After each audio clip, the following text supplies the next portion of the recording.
Everyone, आज हम बात करेंगे पोस्चरल डिफॉर्मिटीज़ के ऊपर। सबसे पहले बात करते हैं पोस्चर।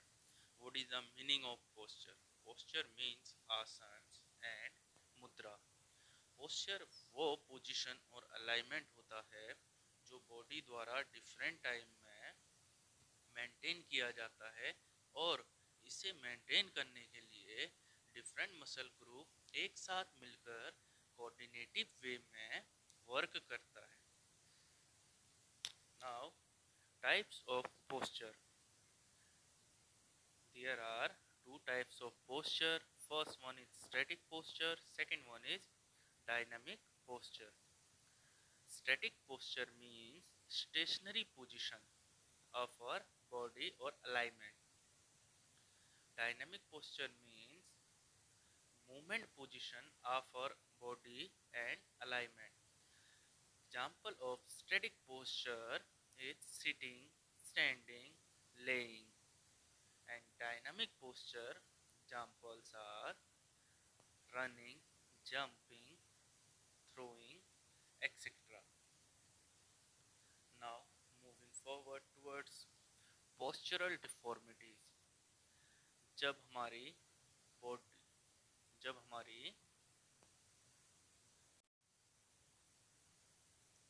जब हमारे किसी बॉडी पार्ट का कोई अलाइनमेंट सही ना हो, उसे पोस्चरल डिफॉर्मिटी कहते हैं।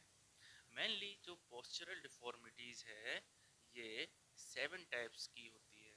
First one is kyphosis, second lordosis, third scoliosis, fourth round shoulder, fifth बो लेग्स, सिक्स नॉक नीज, 7 फ्लैट फुट। तो ये जो 7 हमारी पोस्चरल डिफॉर्मिटीज हमारी बॉडी के अंदर या हमारे शरीर में होती है, और जो हमें क्या करती है, परेशान करती है कुछ भी काम करने के लिए। मीन्स कोई भी काम करने के लिए हमें हल्की फुल्की इसमें डिफ़िकल्टीज होती है।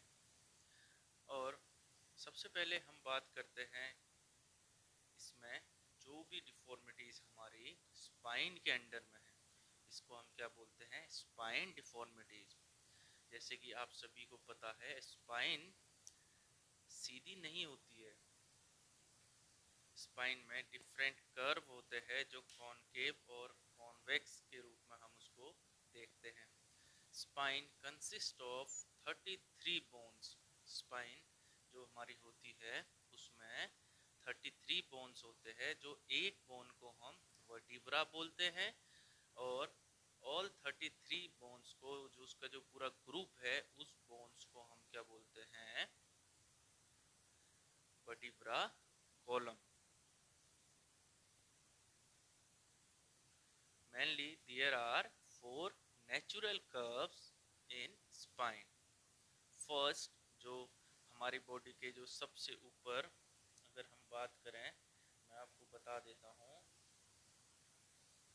जो ये वाला रीजन है, जो हमारी बॉडी में ये स्पाइन के ऊपर जो सबसे बड़ा और जो हमारा सबसे ऊपर का जो रीजन है, इस रीजन को हम क्या बोलते हैं,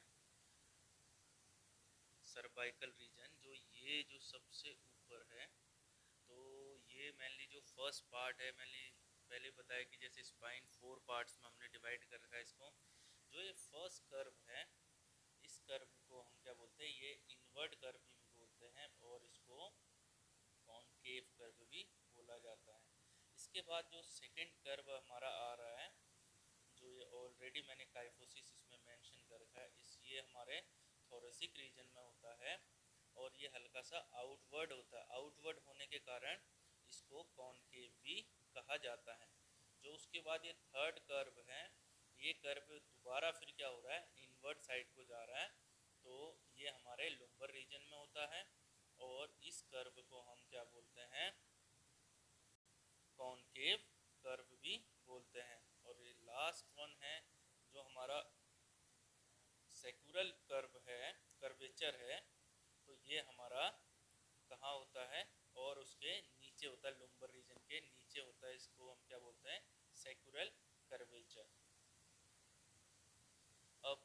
उसके बाद हम बात करें तो जो स्पाइन हमारी है उसमें जो हमारे जो दो कर्व है वो क्या हो रहे हैं, इनवर्ड डायरेक्शन में है, और दो कर्व जो है वो आउटवर्ड डायरेक्शन में है। इनवर्ड डायरेक्शन में जो कर्व है उससे हम लोग को जो हमारी पोस्चरल डिफॉर्मिटी होती है, मेनली अगर उसका जो रीजन है अगर वो बढ़ जाता है, अगर देखा जाए तो इनवर्ड डायरेक्शन में मेनली हमारा लोडोसिस हो गया, और मींस लोडोसिस का खतरा होता है जो हमारे सर्वाइकल और लुम्बर रीजन में है।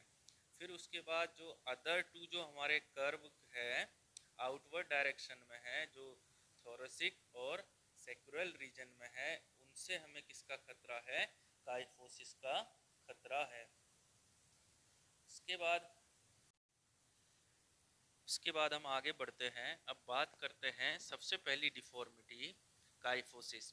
काइफोसिस के दो तीन और नेम हैं, जिसे hunch back, hump back, round back, ये सभी काइफोसिस के ही नाम हैं। इसमें फर्स्ट वन जो नेम है, अदर नेम जो इसका सिनोनिम्स है, हंच बैक, हम्प बैक और राउंड शोल्डर भी इसको बोला जाता है। ये स्पाइन रिलेटेड डिफॉर्मिटी है जिसकी वजह से बॉडी का जो ये थोरेसिक रीजन है और ये नीचे का रीजन है, इसमें क्या होता है, एक जो कर्व जो बनता है वो जो हल्का सा और ऊपर को आ जाता है, उसमें एक हम्प टाइप जो कैमल का जैसे ऊपर को होता है, जो हम्प होता है उसकी तरह क्या होता है, ऊपर को आ जाता है। और इसकी जो मेनली अगर हम बात करें काइफोसिस के लिए,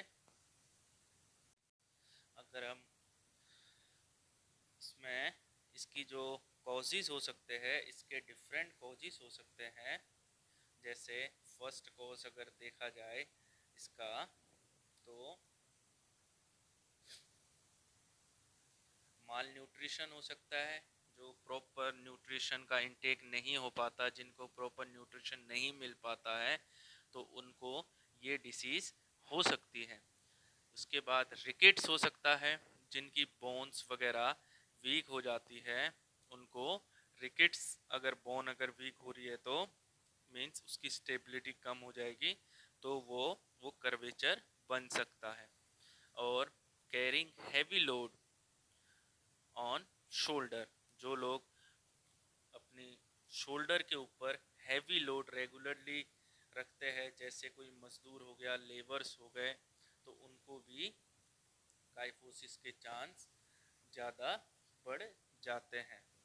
और एक्सीडेंट भी इसका एक वो हो सकता है, ड्यूरिंग एक्सीडेंट में भी अगर किसी का कोई एक्सीडेंट हो जाता है तो उसको भी काइफोसिस होने के चांस बन सकते हैं। उसके बाद wearing tight and shapeless clothes, wearing जो टाइट क्लोथ्स ज़्यादा पहनते हैं बच्चे आजकल का, क्योंकि जो ट्रेडिशन बन चुका है, इसके कारण भी हम लोग को काइफोसिस डिफॉर्मिटी हो सकती है। अब इसके रिमीडियल एक्सरसाइजेस मींस काइफोसिस अगर किसी को हो जाता है तो इसको हम कैसे ठीक कर सकते हैं। इसके लिए अगर कुछ योगासन्स की अगर मैं बात करूं तो इसमें सबसे पहले आ सकता है क्या, चक्रासन। सेकंड वन आ सकता है भुजंगासन। थर्ड वन आ सकता है बैकवर्ड बेंडिंग। फोर्थ वन आ सकता है धनुरासन। तो इन आसन्स को अगर हम परफॉर्म करते हैं तो हमारा काइफोसिस कई हद तक ठीक हो सकता है। इसके बाद अब हम बात करते हैं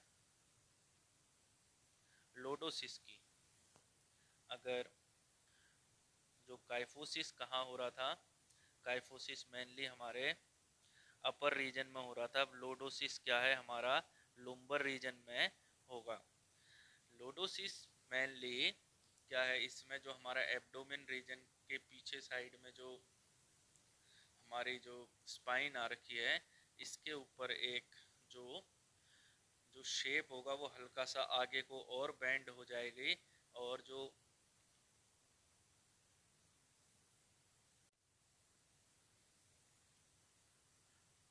lordosis, it is the exaggeration of the normal anterior curvature of spine, means जो इसमें जो हमारी स्पाइन होती है वो हल्का सा आगे की साइड को हो जाती है, हमारी जो फ्रंट साइड को इनवर्ट साइड को हो जाती है।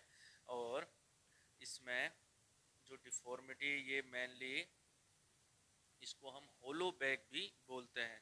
इसका जो दूसरा नाम है होलो बैक। अगर एग्जाम में अगर आपका आता है what do you mean by hollow back, तो हम उसमें जो आंसर देंगे वो हम देंगे क्या, lordosis is also name as hollow back.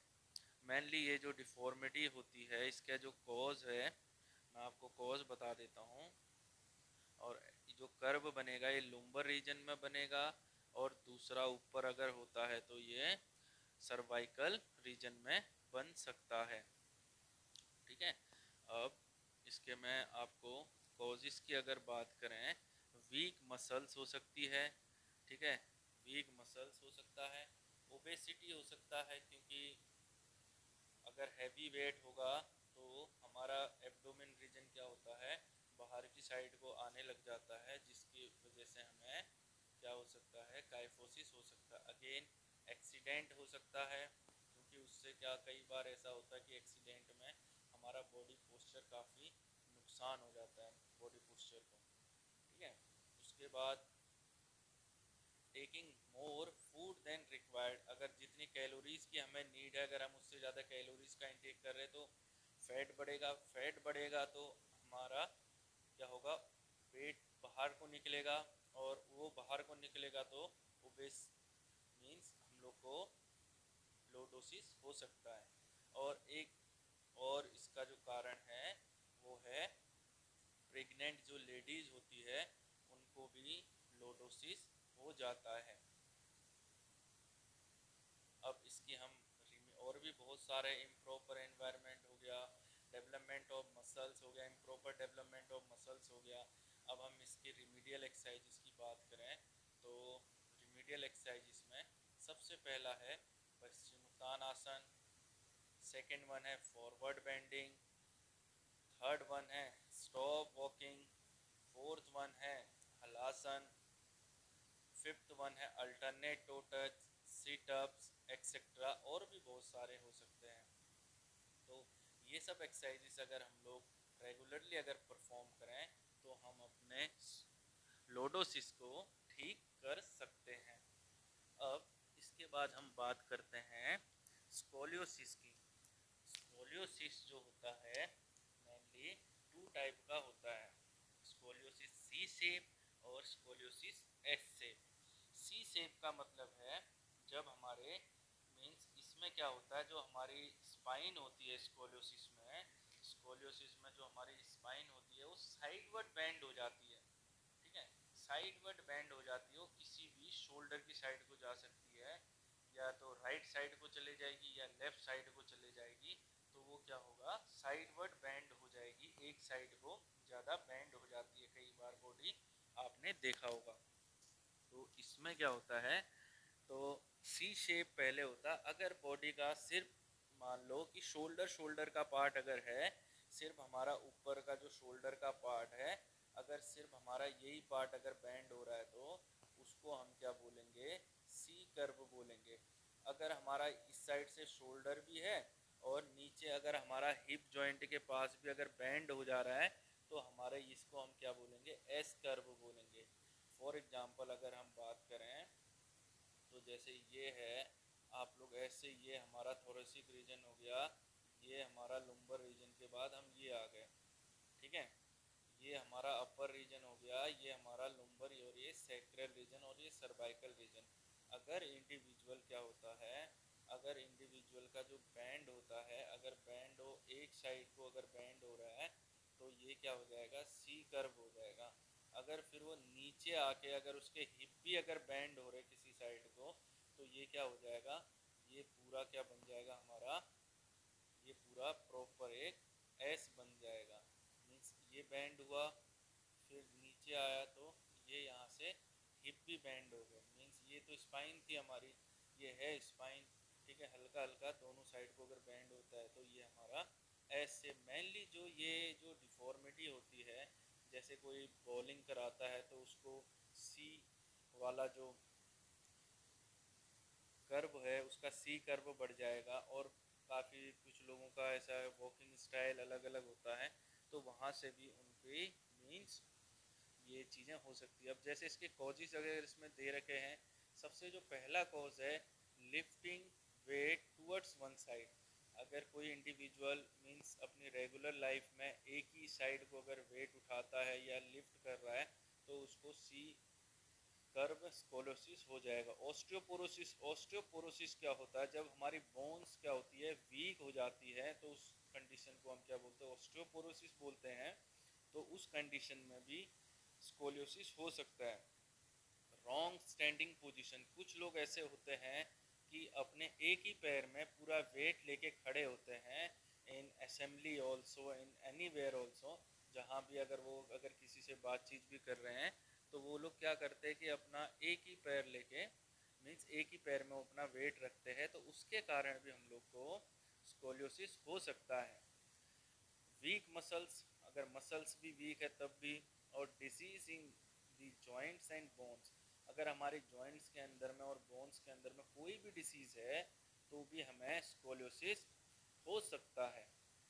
अब इसकी जो रिमीडियल एक्सरसाइजेस है, रिमीडियल एक्सरसाइजेस अर्ध चक्रासन, साइडवर्ड बेंडिंग, त्रिकोण आसन, ताड़ासन, चिन अप, पुल अप हो सकते हैं।